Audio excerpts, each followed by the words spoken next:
My badge failed at 8:01. Not once, twice. The scanner blinked red like it had been offended by me. The guard studied his shoes and the receptionist stared at the floor as if it were revealing stock tips. Then my phone buzzed. Urgent performance review. 8:03 a.m. conference room, be no greeting. No explanation, no signature, just an Outlook invitation, wearing a funeral suit. When I entered the glass conference room, Grant Whitmore sat at the head, smiling like a man who had discovered leadership on a podcast. Beside him sat Paula Keene from HR. Hands on an envelope, Grant folded his fingers. Mira, Sterling Ridge is restructuring. Your role no longer fits our new direction. I looked at wall clock. 19 hours. That was how long remained before my $4 million performance bonus vested. So, I said, you're terminating me before my bonus clears. Grant gave a laugh. Unfortunate timing. Of course, in corporate America, theft sounds classier when it wears a blazer. He thought he had saved $4 million. Paula slid the envelope toward me and explained that I would receive 12 weeks of severance if I signed a confidentiality agreement. 12 weeks for 7 years of building their revenue machine, protecting clients, and closing the Halden Group package worth $180 million. If you're wondering why I didn't panic, why Grant's little timing trick was about to backfire, then please like this video. Where are you listening from, and what's the temperature there? You know what? I was Chief Revenue Strategy Officer. Grant was the new CEO, a man with expensive suits, shiny teeth, and the emotional depth of a slogan. He hated that I read contracts. He hated more that I remembered them. I pushed the envelope back. You should reread my 2021 addendum. Grant smirked. I don't run this company by fine print. Clearly, I said. I stood, handed Paula my badge, and left without signing. 5 minutes later, they locked my account. That triggered clause 1 for B. I want to make one thing clear. This story is fictional, inspired by real workplace situations. Some elements were enhanced with AI to make the story more vivid, emotional, and meaningful, while highlighting the deeper lessons behind it. Now, let me explain who I am. Before Grant discovered the thrilling art of firing people before breakfast, I had spent 7 years keeping Sterling Ridge from collapsing under its own arrogance. I was not just strategy, though that was the title they printed on my door when they wanted investors to feel safe. I rebuilt the revenue forecast after the 2020 liquidity scare. When 3 institutional clients were one nervous phone call away from leaving, I redesigned the client risk dashboard, trained the senior sales team, and personally kept 23 accounts from walking. Those accounts brought in between $5 and $40 million a year. Grant later called that basic retention cute. Grant arrived 16 months earlier with perfect teeth, a private equity vocabulary, and the confidence of a man who had never been asked a follow-up question. In his first leadership meeting, he called my projections to Densa, then used the same numbers 2 weeks later in a board deck with his name on the cover. I watched him click through my work while saying, "Our new vision is finally taking shape." Our new vision, my spreadsheet, his haircut. The unfairness got sharper after Halden Group. I spent 4 months negotiating that $180 million package, including penalty language if Sterling changed key leadership without notice. I warned Grant not to touch the account team. He laughed. Mira, you make every contract sound like a hostage situation. No, I said. I make every contract sound like something you should read. That was when he started excluding me. First from executive updates, then from board prep, finally from the Halden celebration dinner, where he toasted decisive leadership beside the client relationship I had built from scratch. 3 days before my termination, Paula accidentally forwarded me Grant's draft announcement. It called my firing a strategic transition following completed growth acceleration. Then, I saw the line beneath it. Termination before bonus cycle reduces outstanding compensation exposure. I saved the email. And suddenly, Grant's smile made perfect sense to me now. I did not go home after conference room. Be home was for people who needed to process betrayal with tea and a blanket. I needed legal, so I took the elevator to the 34th floor and walked into Alina Marsh's office holding my contract. Alina was internal counsel, the one person at Sterling Ridge who still believed signatures meant something. She looked up from her monitor. Mira, I heard you were terminated, I said, without cause. 19 hours before my bonus vested. Her expression tightened. I placed the contract on her desk and tapped the tab I had marked. Grant just triggered clause 1 for B. For half a second, Elena smiled, like she thought I was using legal sarcasm. Then she read the paragraph. Her smile died politely, which is how lawyers scream. Clause 1 for B was simple enough for anyone with humility to understand. If Sterling Ridge terminated me without documented cause within 30 days of any bonus, stock option, or performance payment, the company owed me the full $4 million bonus, plus twice that amount if the termination suggested avoidance, 18 months of base salary, attorney fees, and my right to refuse private mediation if they acted in bad faith. Alina read it again. You knew they might do this? She asked. I knew Grant would do something cheap, I said. I just didn't know he'd do it before lunch. The beautiful part was that nothing had been hidden. I had sent Grant, Paula, and the CFO a plain English summary in 2021. Grant had replied, fine, approved, don't slow this down. 5 words, millions of dollars, modern leadership. Alina opened the board minutes archive, then froze. Myra, this wasn't just signed. The compensation committee approved it officially. Good, I said. She began forwarding the packet upstairs. Grant pictured me crying in a parking garage. Instead, I slid one more file across Elena's desk. It was the 2021 recording. Grant's voice filled the room. Just sign it. These protective clauses never happen.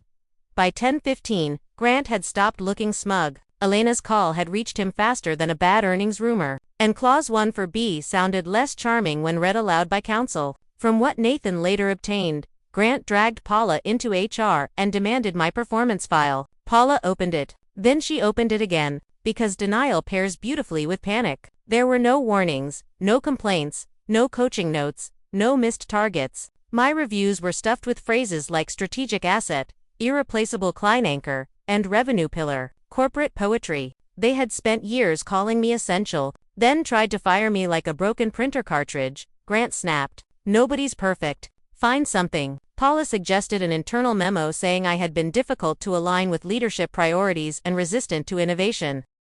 Culture in office. English. That means I understood the business and refused to clap for nonsense. So they tried to create a record after terminating me. Brilliant. Like robbing a bank. Then emailing the teller for a receipt. The HR system timestamped every edit. Worse, Grant used his own executive login to add a note at 10:42 a.m., 3 hours after I had been fired. He wrote that I had shown a pattern of obstruction. The only thing I had obstructed was his ability to be stupid without witnesses. Paula warned him. Grant.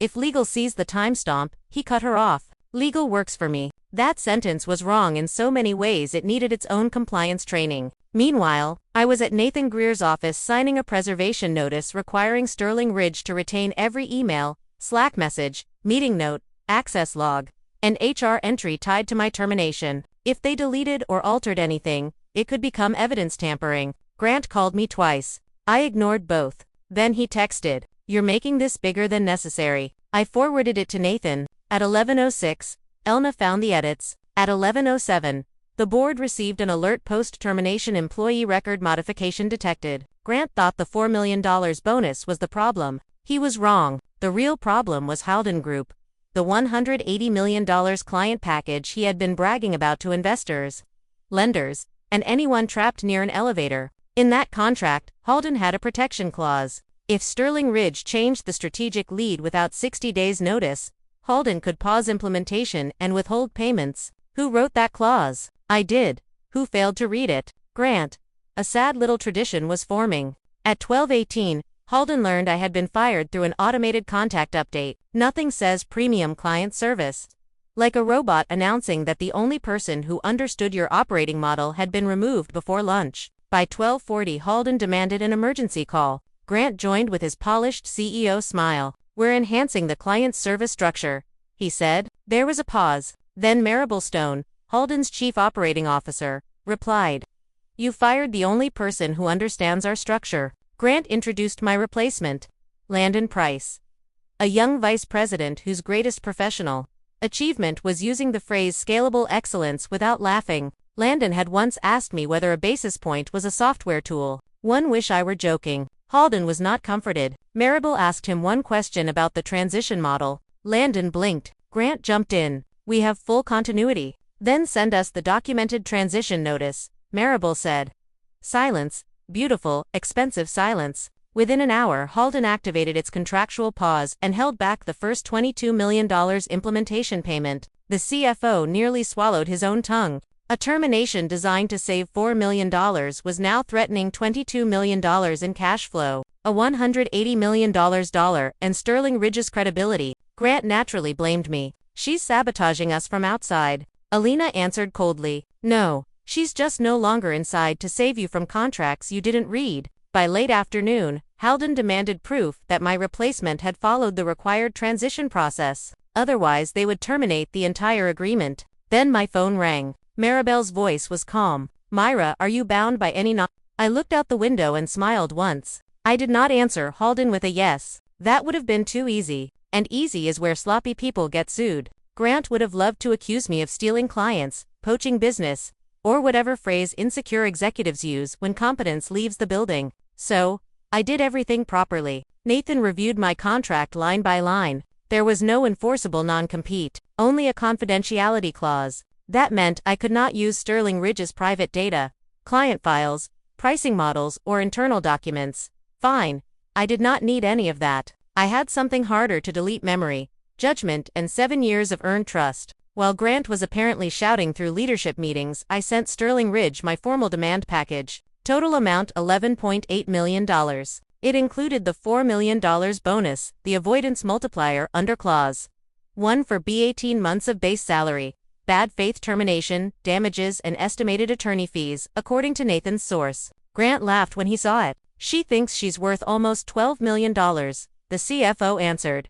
No, the contract says she is. That line alone deserved a frame. I also sent the board a clean timeline: the 2021 addendum signing, my explanatory email, Grant's approval, the vesting date, MY 803 termination, and his 1042 attempt to rewrite my HR file. Each timestamp landed like a nail. Not dramatic, not emotional, just final. Grant tried one more performance. His attorney threatened to sue me for interfering with client relationships. Nathan replied with one paragraph. Please identify the specific conduct at issue. Otherwise, we will treat this correspondence as intimidation intended to avoid contractual payment obligations.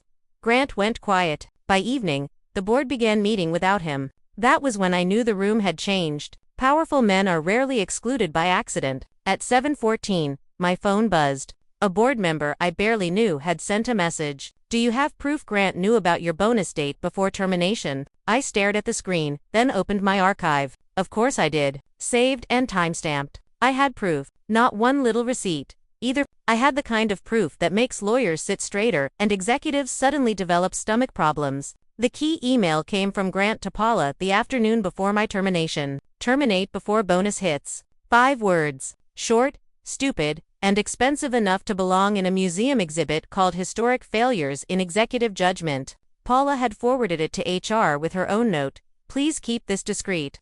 Unfortunately for Paula, discretion is not the same as competence. She had accidentally included me on the original chain, then recalled the message 30 seconds later. In a consumer inbox, maybe that works. In a corporate system with retention logs, recall notices, and legal archives, it only creates another timestamp, proving you knew the message was bad. I sent everything to Nathan within an hour. He added the email chain to my demand file and forwarded it to the board's counsel. I was not in the room when they opened it, but Alina later described the silence as uncomfortable, which, coming from a lawyer, basically means someone's career was bleeding on the carpet. Grant tried to explain. I meant before the new budget cycle, Alina asked. Then why did you write bonus? No answer. Paula, sensing the wolves had learned her address, said Grant had directed the entire termination. Grant immediately claimed Paula had misinterpreted a staffing strategy. Beautiful. 2 executives in tailored clothing clawing at each other over a decision they had both been arrogant enough to document. The board reviewed the timeline again. My vesting date, Grant's email, the 803 termination, the fake HR edits, and Clause 14b.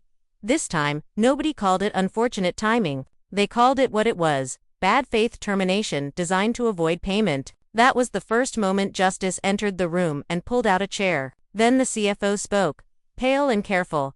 If this becomes public litigation, we may trigger disclosure issues under our $250 million credit facility. And suddenly, my firing was no longer an HR problem. By the next morning, my termination had outgrown HR. It was no longer a personnel dispute. It was a financial crisis wearing a name badge. Sterling Ridge had a $250 million credit facility. And if the bank decided Grant's little bonus avoidance stunt affected disclosure obligations, they could demand a review. Halden was still holding back $22 million.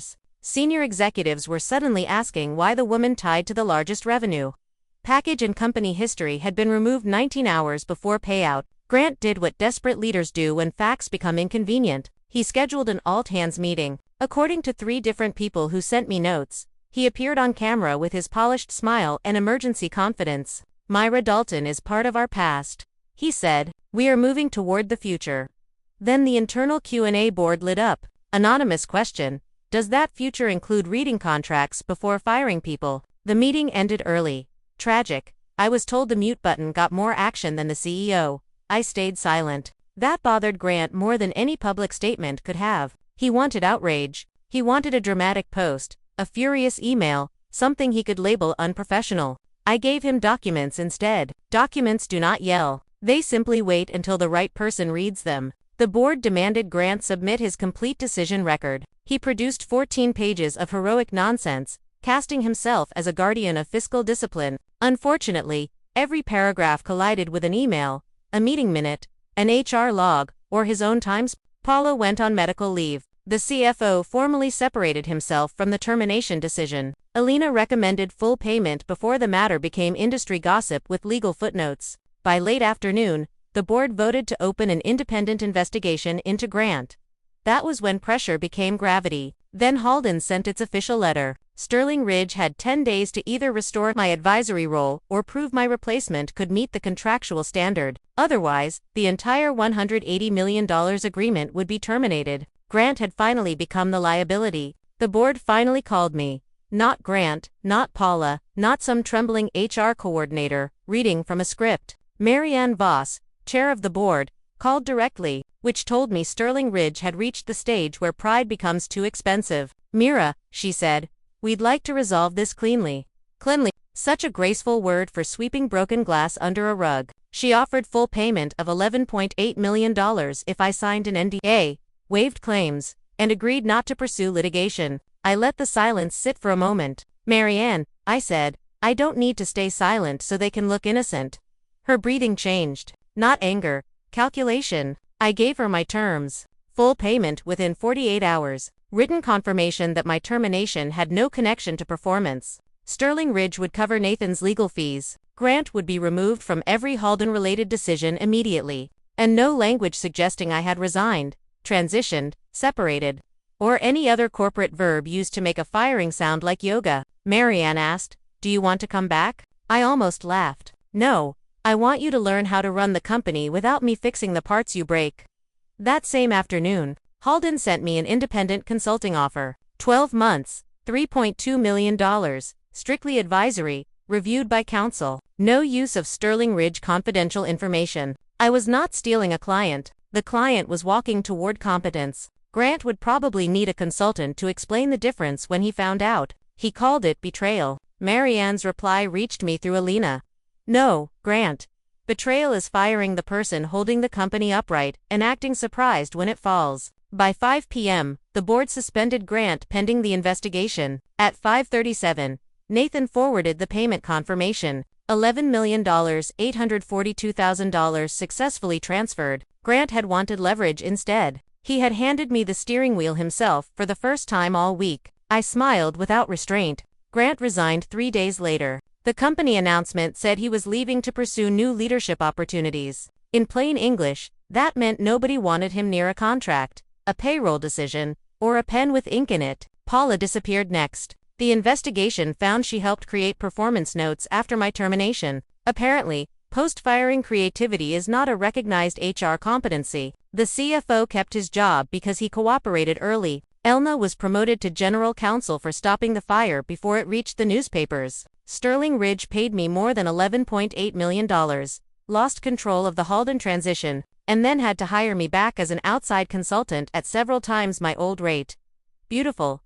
Sometimes, the cheapest way to keep valuable people is not treating them like a line item to cut. A month later, I sat in my new office at Dalton Strategic Advisory. No Sterling Ridge logo, no Grant Whitmore photo in a corporate newsletter pretending confidence was strategy. Just one framed scan on my desk. Clause 1 for B. Beneath it, a small brass plate read "Read before signing." Marianne emailed that morning thanking me for keeping Halden on schedule. I replied, "I always finish the work. I just charge correctly now." Later, someone sent me a screenshot. Grant had seen the announcement that 3 investment funds had invited me to serve as strategic advisor. He had fired me to save $4 million in return. He lost his title, cost Sterling Ridge tens of millions, and handed me a reputation money could not buy. I did not destroy the company with anger. I simply let Grant's arrogance do the labor. That afternoon, another firm sent over an executive agreement. I opened it and smiled. First clause, Clause 14B, requested by the board. That's my story. What about yours? Have you ever been pushed out, overlooked, or treated like you were disposable right before you were supposed to receive something you had truly earned? Maybe it was a bonus, a promotion, credit for your work, or simply basic respect. Share your story in the comments. I really want to hear it, and I'll read every single one. This story reminds me that sometimes the strongest revenge is not anger, shouting, or chaos. It is preparation. It is knowing your worth, protecting your work, and staying calm when others expect you to break. After everything that happened, I walked away with 3 lessons I will never forget. First, never let anyone make you feel guilty for protecting what you have earned. Fair treatment is not a favor. Second, always read, save, and understand the documents that affect your career. A single clause can protect years of sacrifice. Third, silence can be powerful when it is backed by truth, evidence, and patience. Which lesson left the deepest impression on you? If this story meant something to you, please subscribe, leave a comment, like the video, and share it with someone who needs to hear it. Your voice may help someone in this community feel less alone. Welcome to Boardroom Revenge Stories, a channel focused on workplace conflict, corporate betrayal, power struggles, and quiet justice. Our stories follow a structured workflow to deliver a consistent, immersive experience. We start by analyzing real discussions on Reddit, Facebook, Quora, and blogs. Next, we craft original scripts using AI tools like ChatGPT. We then use 11 Labs to transform text into high-quality voice and edit everything in CapCut for a smooth, cinematic finish. Thumbnails are designed with Canva, and every video is carefully reviewed before release. These stories go beyond entertainment, revealing how power truly works and how justice quietly unfolds.